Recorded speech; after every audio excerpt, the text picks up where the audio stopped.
इस वीडियो में हम बात करेंगे 2019 की फिल्म पेन एंड ग्लोरी के बारे में, जो कहानी है एक फिल्म डायरेक्टर की जिसे अपने अतीत का सामना करना पड़ गया और तब वो अपने लिए फैसलों के बारे में सोचने लगा।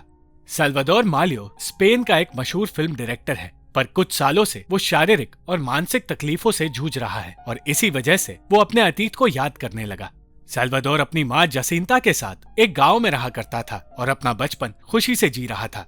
वो अपनी माँ को उनके दोस्तों के साथ काम करते हुए देखा करता था और उसे जिंदगी खूबसूरत लगती थी। आज अपनी जिंदगी से थककर साल्वाडोर ने फिल्में बनाना छोड़ दिया है और उसकी दोस्त जुलेमा उसे समझाने लगी कि उसे हार नहीं माननी चाहिए। साल्वाडोर अल्बर्टो नाम के एक आदमी से मिलना चाहता था क्योंकि अल्बर्टो उसकी उस फिल्म में काम कर चुका है जो उसने 30 सालों पहले बनाई थी और 30 सालों से उसने अल्बर्टो से बात नहीं की है। फ्लेवर नाम की उसी फिल्म को फिर से दिखाया जाने वाला है और इसलिए वो चाहता है कि अल्बर्टो उसी स्क्रीनिंग में उसके साथ जाए।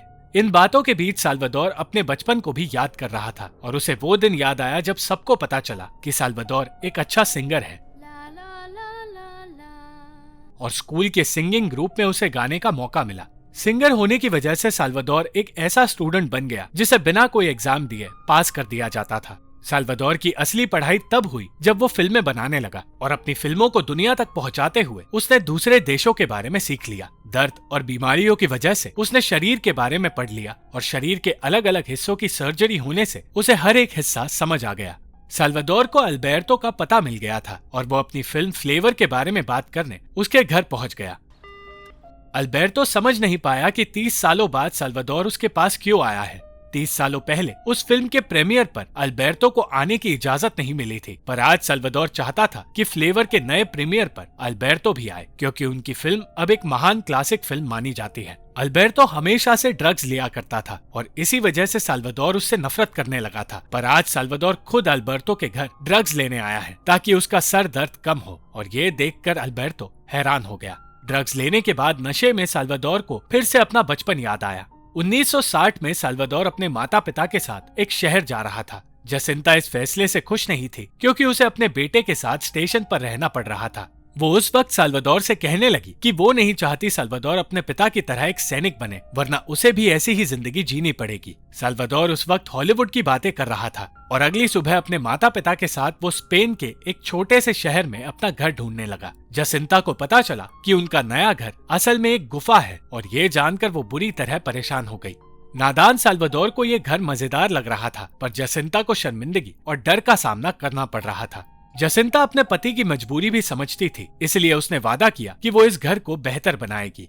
साल्वाडोर और अल्बर्टो की फिर से दोस्ती हो गई और खुशी खुशी साल्वाडोर अपने घर लौटने लगा। घर पहुंचते ही उसने अपनी असिस्टेंट मर्सिडीज को कॉल किया और उसे बताया कि वो मीडिया के सामने कोई सवाल जवाब नहीं करना चाहता। उसने अपनी फिल्म की स्क्रीनिंग सिर्फ इसलिए रखी है क्योंकि वो देखना चाहता है कि उसकी फिल्म 30 सालों बाद भी लोगों को पसंद आ सकती है या नहीं। साल्वाडोर अपनी जिंदगी अकेलेपन में जी रहा था, पर अब अल्बर्टो उसकी जिंदगी का हिस्सा बन गया था। दिन पे दिन उसकी तबीयत खराब हो रही थी और अल्बर्टो उसे संभालने की कोशिश कर रहा था। इसी के साथ वो उसे ड्रग्स भी देने लगा था ताकि उसका सर दर्द कम हो सके। एक दिन जब साल्वाडोर ड्रग्स के नशे में था, उस वक्त अल्बर्टो उसके लिखे स्क्रिप्ट्स पढ़ने लगा और उसे फिल्मों के लिए साल्वाडोर का प्यार समझ आने लगा। उन स्क्रिप्ट्स में से एक स्क्रिप्ट साल्वाडोर के खोए हुए प्यार के बारे में थी और वो पढ़कर वो साल्वाडोर को बेहतर तरीके से समझने लगा। उसने साल्वाडोर से कहा कि उसकी लिखी इस कहानी को एक नाटक का रूप देना चाहिए। साल्वाडोर ने वो कहानी सिर्फ इसलिए लिखी थी क्योंकि वो उस कहानी को और उस अतीत को अपने दिमाग से निकालना चाहता था, इसलिए उसने अल्बर्टो को वो कहानी देने से इनकार कर दिया। फ्लेवर के स्क्रीनिंग की रात आ गई, पर साल्वाडोर किसी को कहीं नहीं मिला और मर्सिडीज परेशान होने लगी। साल्वाडोर उस वक्त अल्बर्टो के साथ था और वो चाहता था कि सिर्फ अल्बर्टो वहां जाए और वो खुद अपने घर में रहना चाहता था। घंटों गुजर गए और फिल्म के खत्म होने के बाद साल्वाडोर ने फोन के जरिए ऑडियंस से माफी मांगी। ड्रग्स लेते हुए ही उसने ऑडियंस के सवालों के जवाब दिए, पर उसके जवाब सुनकर अल्बर्टो को समझ आया कि वो कभी उसे अच्छा एक्टर समझता ही नहीं था। फिर से उन दोनों के बीच बहस हो गई और उनकी दोस्ती फिर से टूट गई। साल्वाडोर को अब ड्रग्स नहीं मिल रहे थे, इसलिए अपने सर दर्द को दूर करने के लिए उसे नया रास्ता अपनाना पड़ रहा था। फिर भी उसे अपने दवाइयों से आराम नहीं मिला। मर्सिडीज जानती थी कि साल्वाडोर के लिए अब झुकना भी मुश्किल था, पर वो किसी की मदद भी नहीं चाहता था। उसे अब अपने दर्द से दूर जाने के लिए ड्रग्स की ही जरूरत थी, इसलिए वो ड्रग्स के लिए गलत लोगों से मिलने लगा। ड्रग्स लेने की वजह सिर्फ दर्द से छुटकारा पाना नहीं था, बल्कि अपने अतीत को याद करना भी एक वजह थी। बचपन में अपने नए इलाके में जसिंता के पास एक औरत आई जो अपने अनपढ़ बेटे को काम दिलाना चाहती थी। जसिंता ने उस लड़के एडवर्डो को अपनी गुफा वाले घर में काम दे दिया और काम के बदले साल्वाडोर उसे पढ़ना लिखना सिखाने लगा। दिन रात साल्वाडोर उसे पढ़ाने लगा और जिस तरह वो किसी की मदद कर रहा था उसी तरह आज मर्सिडीज भी उसकी मदद करना चाहती थी। इस बीच छिपकर साल्वाडोर ड्रग्स लेता जा रहा था। मर्सिडीज चाहती थी कि खाली वक्त में साल्वाडोर कहानियां लिखे, पर साल्वाडोर अब हार मान चुका था। वो बस दर्द से बचने की और अपने अतीत को याद करने की कोशिश में लगा था। एक दिन जसिंता ने एक नन को अपने घर बुलाया और उसे बताया कि साल्वाडोर लोगों को पढ़ाना चाहता है। वो नन साल्वाडोर को एक ऐसे स्कूल में भर्ती करना चाहती थी जहां बच्चों को पढ़ा लिखा कर पादरी बनाने की ट्रेनिंग दी जाती है। जसिंता ऐसा करने के लिए सिर्फ इसलिए राजी हुई क्योंकि साल्वाडोर को मुफ्त में पढ़ाया जाएगा। साल्वाडोर पादरी नहीं बनना चाहता था, पर गरीबी की वजह से जसिंता मजबूर थी। साल्वाडोर अल्बर्टो से माफी मांगना चाहता था, इसलिए माफी के बदले वो उसे अपनी वो स्क्रिप्ट देने चला गया जिसे अल्बर्टो नाटक में बदलना चाहता था। अल्बर्टो उसके इस फैसले से बहुत खुश हो गया और अपने ड्रग डीलर का नंबर भी उसे दे दिया। अल्बर्टो अब ड्रग्स छोड़ना चाहता था क्योंकि वो काम करना चाहता है और ड्रग्स ने उसे गुलाम बना दिया था। जल्दी अल्बर्टो ने एक्टिंग शुरू की और उस नाटक के बारे में फेडरिको नाम के एक आदमी को पता चला। फेडरिको असल में वही आदमी है जिसकी कहानी पर साल्वाडोर ने यह नाटक लिखा था। सालों पहले साल्वाडोर और फेडरिको एक दूसरे से प्यार करते थे, पर फेडरिको एक नशेड़ी बन गया, इसलिए उन्हें अलग होना पड़ा और ये नाटक उसी खोए हुए प्यार के बारे में था। नाटक खत्म होते ही फेडरिको अल्बर्टो से मिलने गया और उसने बताया कि वो कहानी उसी के बारे में है। वो साल्वाडोर से मिलना चाहता था और ये बात जब साल्वाडोर को पता चली तो वो हैरान हो गया।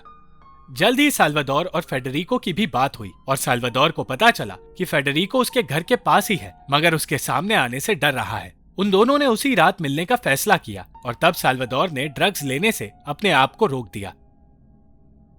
वो दोनों एक दूसरे से मिलकर बेहतर महसूस करने लगे और कुछ देर बाद फेडरिको ने बताया कि अब वो अर्जेंटीना में रहता है। साल्वाडोर से अलग होने के बाद उसने शादी कर ली। उसके 2 बेटे हैं, पर उसकी शादी अब टूट चुकी है। फेडरिको ये जानकर खुश था कि उसकी वजह से साल्वाडोर ने अपने सपने का साथ नहीं छोड़ा और एक फिल्म मेकर बन गया और सालों से वो साल्वाडोर की बनाई फिल्में देखता आ रहा है। फेडरिको चाहता था कि साल्वाडोर उसके घर आए, पर साल्वाडोर का कहना था कि उन्हें अपने प्यार और रिश्ते को भुला देना चाहिए। फेडरिको के जाने के बाद साल्वाडोर फिर से ड्रग्स लेने दौड़ा, पर अचानक वो गहरी सोच में पड़ गया और उसने अपने सारे ड्रग्स फेंक दिए। अपनी दवाइयां लेते हुए उसने मर्सिडीज से कहा कि वो अपने डॉक्टर से मिलना चाहता है। उसने अपने डॉक्टर को बता दिया कि वो ड्रग्स लेता था क्योंकि उसका शरीर दिन पे दिन कमजोर हो रहा है और उसे दर्द से छुटकारा नहीं मिल रहा। उसने ये भी बताया कि वो अपनी माँ की मौत और अपनी पीठ की सर्जरी से आज तक उभर नहीं पाया है। मर्सिडीज ये जानती थी कि शायद साल्वाडोर के गले में ट्यूमर है, पर उसने इस बारे में साल्वाडोर से कुछ बात नहीं की। घर लौटकर साल्वाडोर ने मर्सिडीज को अपनी माँ के आखिरी दिनों के बारे में बताया। जसिंता अंत तक ये सोचती रही कि साल्वाडोर उससे नफरत करता है क्योंकि वो उसे पादरी बनाना चाहती थी। वो ये भी कहती रही कि वो चाहती है साल्वाडोर कभी अपनी माँ के बारे में कुछ ना लिखे।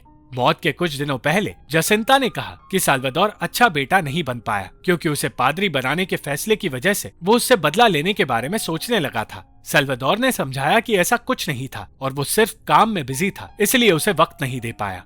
अपनी माँ की इस सोच को जानकर साल्वाडोर ने उनसे माफी मांगी और कहा कि वो अच्छा बेटा बनना चाहता था, पर शायद कभी बन नहीं पाया। और उसी रात जसिंता ने कहा कि वो चाहती है कि उसकी मौत उसके गांव में ही हो और साल्वाडोर ने वादा किया कि वो उनकी ये आखिरी ख्वाहिश पूरी करेगा, पर वो ये कर नहीं पाया क्योंकि अगले ही दिन उनकी मौत हो गई।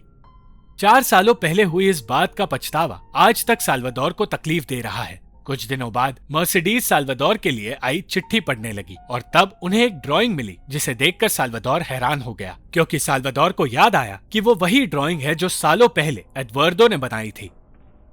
उसी दिन गर्मी की वजह से साल्वाडोर बेहोश हो गया था और उसे एडवर्डो ने संभाला था। साल्वाडोर को आज बताया गया कि उसे कैंसर नहीं है और वो जल्द ही ठीक हो सकता है। ये सुनकर वो मर्सिडीज के साथ एक आर्ट गैलरी में गया जहाँ उसे एडवर्डो की बनाई ड्राइंग नजर आई। कोई नहीं जानता था कि वो ड्राइंग वहां कैसे पहुंची, पर उसे खरीदने पर ड्राइंग के साथ साल्वाडोर को एक चिट्ठी मिली। वो ड्राइंग और चिट्ठी एडवर्डो ने जसिंता को भेजी थी और जसिंता ने इस बारे में उसे कभी कुछ नहीं बताया। एडवर्डो साल्वाडोर का शुक्रिया अदा करना चाहता था क्योंकि साल्वाडोर उसका टीचर था। मर्सिडीज चाहती थी कि साल्वाडोर एडवर्डो को ढूंढे, पर साल्वाडोर जानता था कि अब देर हो चुकी है और वो उस ड्राइंग के मिलने से ही खुश है। साल्वाडोर अब बदलने लगा था और अपनी सर्जरी के लिए तैयार हो रहा था, और सर्जरी से पहले उसने अपने डॉक्टर को बताया कि उसने फिर से लिखना शुरू कर दिया है। ये सुनकर उसका डॉक्टर बहुत खुश हुआ और अंत में साल्वाडोर ने अपने बचपन और अपनी पूरी कहानी को एक फिल्म के जरिए दुनिया के सामने लाने का फैसला किया। Thank you for watching this video. अगर आपको ये वीडियो पसंद आई तो इस वीडियो को लाइक, शेयर और इस वीडियो पर कमेंट जरूर करें और इस चैनल को सब्सक्राइब करना मत भूलना।